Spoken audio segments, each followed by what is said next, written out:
Chamblee is where I lived in Nashville, but we moved to Georgia. You lived in Sexton Woods, which is off of Peachtree, I guess, the big street. And I went to Sexton Woods Elementary School, and then I went to Our Lady of the Assumption, and then I went to Marist for the beginning of my first year of high school, but then we moved to Florida. But you know, I grew up in the Catholic school in Assumption, and played league ball with the Catholic League in Atlanta in 1958, 59, and 60, and would have gone to Marist Military School with all the other guys from Assumption. They either went to Pius X or Marist. That's all you went to. And then we moved down here, and I went to the Catholic school. Did all the normal things, mostly sports. You know, Catholics are very big on sports. You know, basketball and football, especially in the Catholic League. I don't know what it's like now in Atlanta, but back then it was you had the private school circuit, where all the different private schools had their own league, and we played Westminster and all the different, you know, private Catholic schools and private Christian schools. Well, that was my thing. I was a golfer. I played at Chastain Park, and I was at Chastain Park when I wasn't doing anything else. I was at Chastain Park hitting the golf balls and hunting and fishing at Murphy Candler.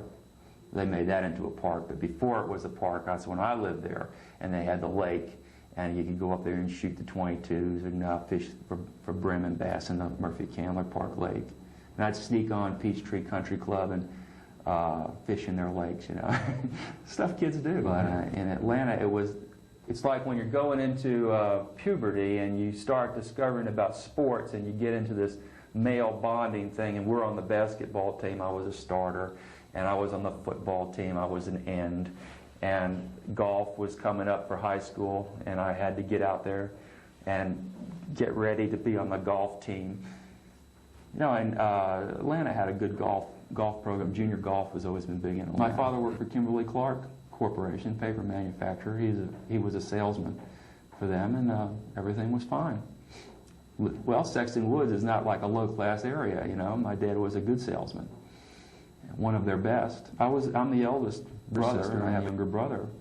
Family of 3, mom and dad and the dogs. I'm trying to get to know the family. Went to work, a 9 to 5er, working for Kimberly-Clark in downtown Atlanta, and occasionally being on the road, you know, as sales meetings and that. And, you know, going to Catholic school and coming home and doing your homework and doing sports, going up to the lake. What's the big lake up there? No, I didn't have an abused childhood or anything like that. I had a regularly good childhood. I didn't even know what marijuana was until I got into university. My parents were very strict, straight-up Catholics. I mean, Catholic school, Mass every morning, Mass on the weekends. You go to Sunday church, you don't do anything before you go to church.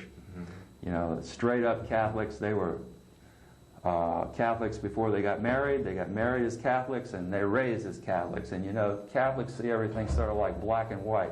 The sin is over here, and the correctness is over here, and there's no gray area in between. That's how Catholics are.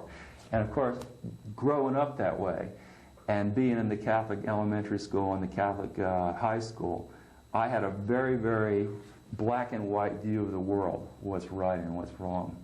And I didn't learn to equivocate until I got to the university for gray areas.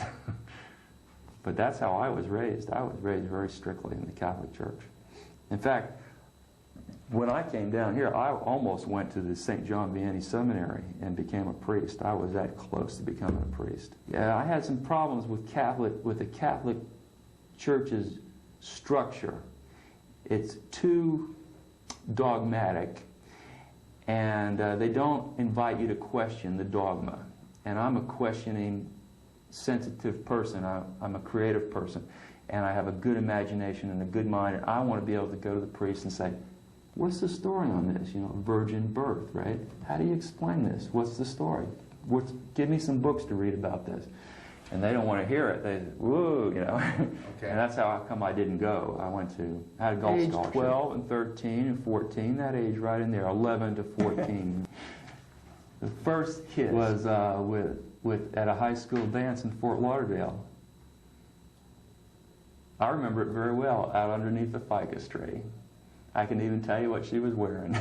It was lovely. She was one of the girls at the Catholic school. But as far as, having sex, there was none of this sexual stuff like that goes on in the schools today. And everybody's, wearing little brief costumes and everything. You didn't see that back in 1961 and 62. I had good experiences. I went, in fact, when Kathy Wrightson, the first kiss, I went steady with her all the way through high school. So until I was out of high school, I only dated one girl. Well, the regular petting that anybody does when you're in high school, kissing and petting. But as far as sexual intercourse, no, not in high school. That's telling tales out of school, isn't it? That wouldn't be very nice to put somebody's name like that into who was sexually repressed and could not enjoy a normal, intimate relationship. Okay. But that's how people are, and especially in some girls that are brought up in very strict Catholic schools. I found out that are so repressed sexually that they just have to feel as though that they've been forced into it and can't say, they say no and you just have to say yes, and you have to be forceful and persistent, and then they say, oh, I'm overwhelmed, and that's how they rationalize it away. Well, I'm more of a romantic type, and I like moonlight and flowers and romance, and that sort of this was beyond my experience. I didn't understand it at the time. Later, when I went to the university and I studied abnormal psychology, I began to understand that there are people who are not sexually the way that normal people are. Like I say normal, I don't know what normal is, really. I just know how I am.